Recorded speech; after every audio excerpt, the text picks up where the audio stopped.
saraf penggerak bola mata tidak, tapi otot-otot penggerak bola mata yang ada 6 tadi, ya. Jadi juling atau strabismus ini bisa disembuhkan dengan operasi kecil. Lanjut, next. Fungsi mata adalah melihat cahaya, melihat bentuk, melihat warna dari semua kehidupan, dari semua benda yang ada di luar tubuh kita. Mata kita ini kecuali bisa melihat yang di depan, bisa melihat yang sebelah atas, sebelah samping. Jadi dia bisa melihat dalam suatu lapang pandang. Yang dinamakan lapang pandang itu ialah kalau Anda melihat, Anda masih bisa melihat apa yang ada di samping. Anda masih bisa melihat apa yang ada di atas dan di bawah, kecuali disertai apa yang Anda lihat yang di depan. Itu namanya semua yang bisa dilihat pada saat itu adalah lapang pandang. Karena ini akan berpengaruh nantinya dengan suatu penyakit yang dinamakan glaukoma. Pada mata normal, semua cahaya akan masuk ke dalam bola mata kita dan kemudian akan jatuh pada bintik kuning, yaitu di daerah fovea centralis. Sehingga kita melihat itu tanpa bantuan apapun. Hal itu dinamakan mata yang emetrop atau mata yang normal. Tapi ada keadaan-keadaan tertentu di mana lensa mata kita itu tidak begitu baik. Ini bisa terjadi pada saat anak-anak, pada saat remaja, atau pada saat usia tua. Lanjut.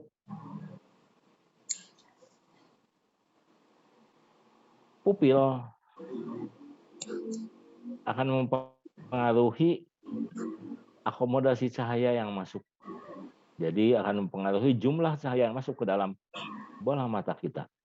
Karena seperti tadi saya katakan, kalau pupil itu melebar, maka cahaya yang masuk ke dalam mata kita itu banyak sekali.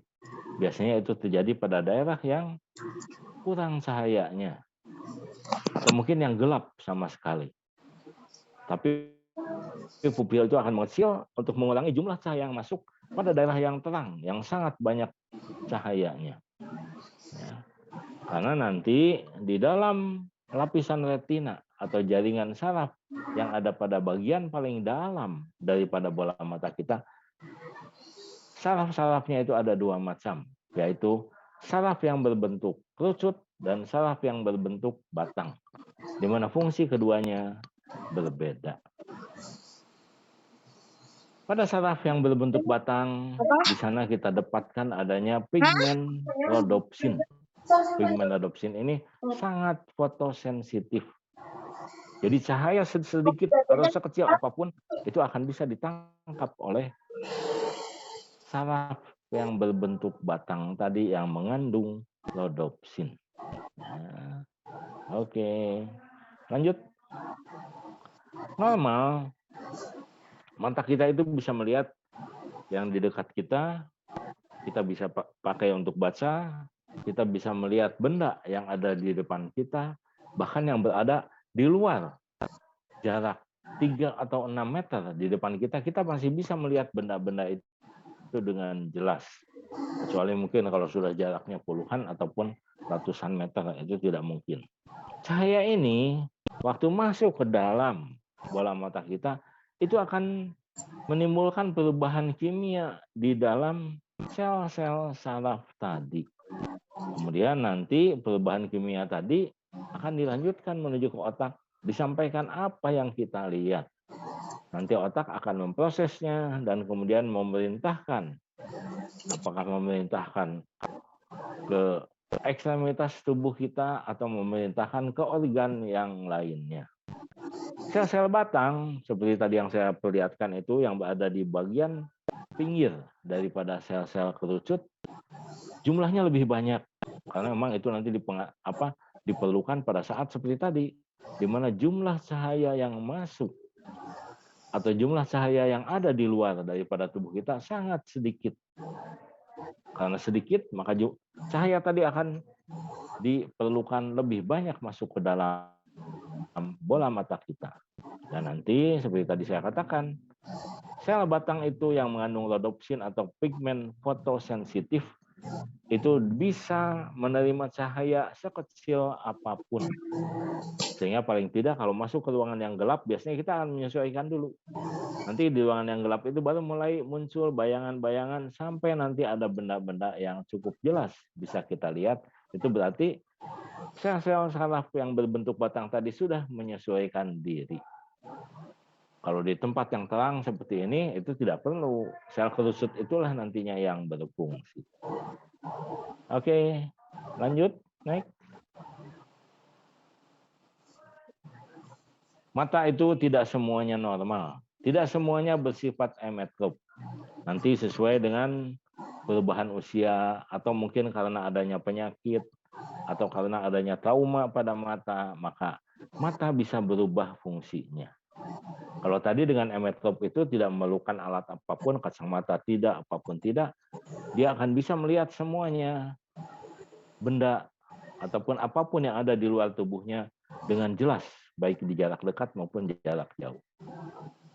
Tapi ternyata ada suatu kelainan atau gangguan di mana dia bisa melihat benda-benda yang dekat dengan dia dengan jelas, tapi benda yang jauh tidak bisa jelas. Jadi benda yang jauh itu misalnya apakah itu binatang, apakah itu manusia, dia hanya bisa melihat bentuk kasarnya saja. Tapi bentuk ininya mungkin saja seperti itu, apakah itu kuda atau apakah itu sapi. Nah, dia belum bisa memastikan sampai benda itu nanti mendekat ke depan dia. Tapi kalau orang normal kan dari jauh udah bisa lihat bahwa ini kuda, ini sapi, ini anjing. Ya. Kalau yang orang yang mengalami rabun jauh atau dikatakan miop, nanti dia melihat apakah ini kucing atau kelinci gitu ya. Dia juga belum bisa memastikan sampai jarak dia sudah dekat baru bisa memastikan karena bentuknya sudah mulai jelas. Keadaan ini yang dinamakan rabun jauh atau miop. Jadi dia tidak bisa melihat dengan jelas benda-benda yang jaraknya lebih dari 6 meter.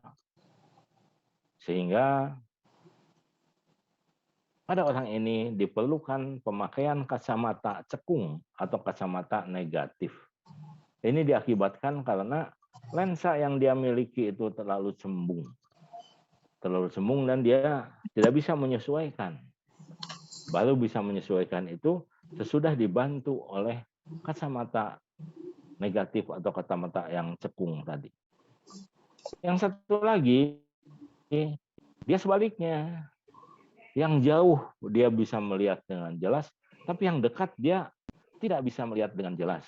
Contohnya yang dekat itu misalnya dia mau baca koran, mau baca buku, dia harus menggunakan kacamata bantuan yang dinamakan kacamata positif atau kacamata cembung.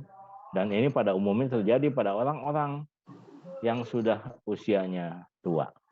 Ya.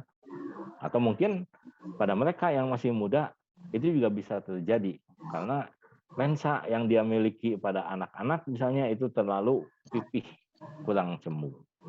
Lanjut, next.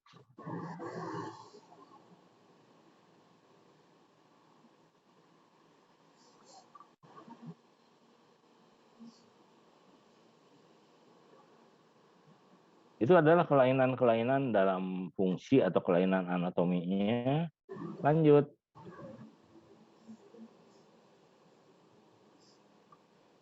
Nah, ini diakibatkan oleh keadaan tadi, di mana lensa yang dimiliki pada keadaan ini, di mana dia harus dibantu oleh kacamata cekung atau kacamata negatif, ini karena lensanya terlalu cembung.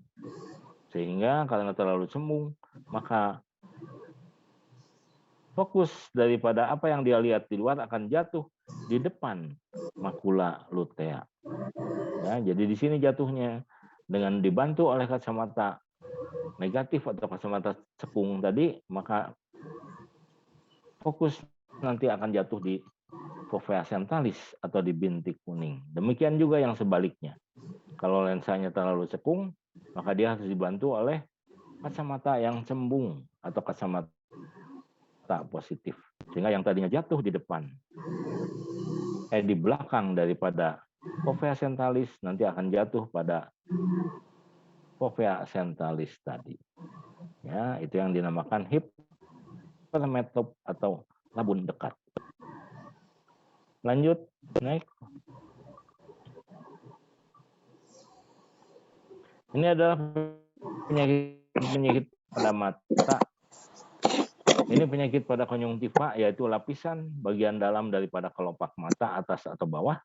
Kalau terjadi infeksi di sana, maka di sini akan kelihatan hiperemi atau mata itu menjadi merah, terasa perih, dan adanya kotoran atau nanah pada lapisan bagian dalam dari mata.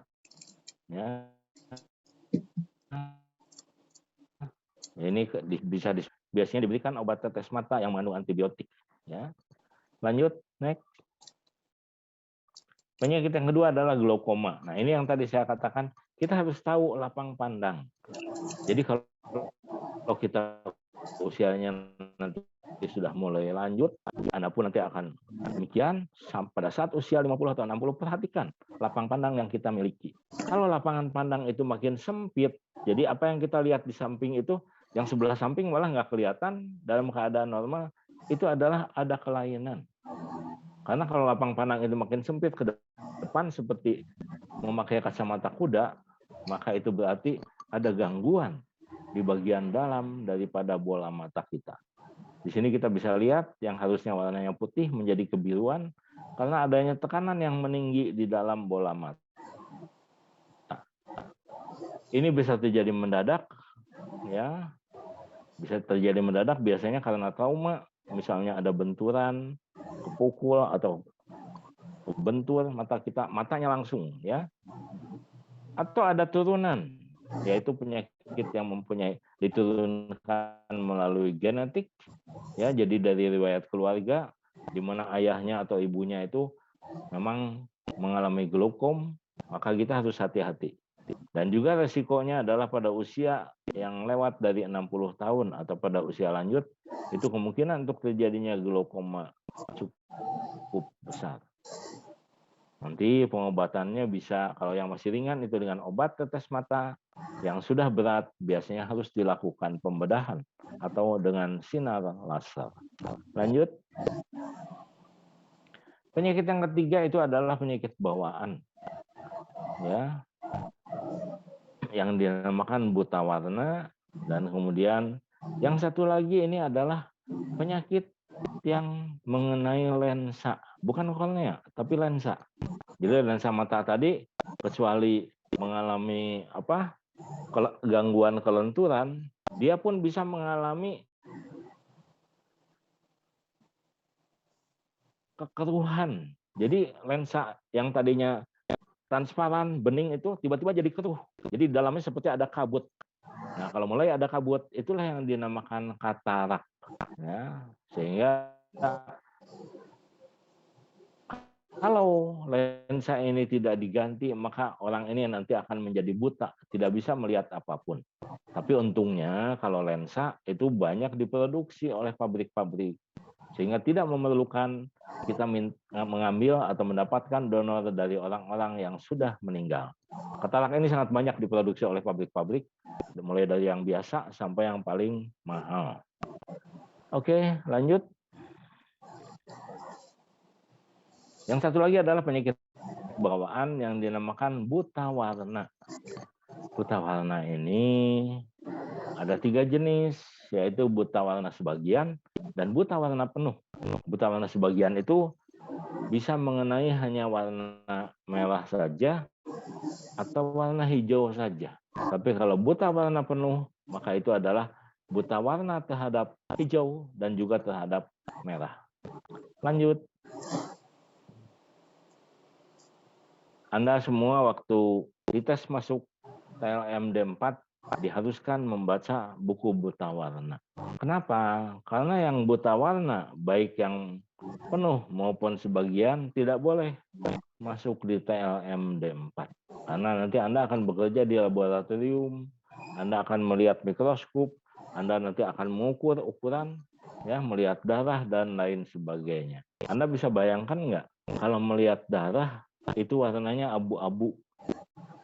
Tidak mungkin kan? Anda sendiri mungkin akan bingung nantinya kalau sering-sering begitu. Tapi kalau untuk mereka yang terkena buta warna itu nggak terlalu jadi masalah, maksud saya bukan nggak jadi masalah, karena mungkin hanya pada beberapa hal saja. Kalau ketemu dengan warna yang bersangkutan itu warnanya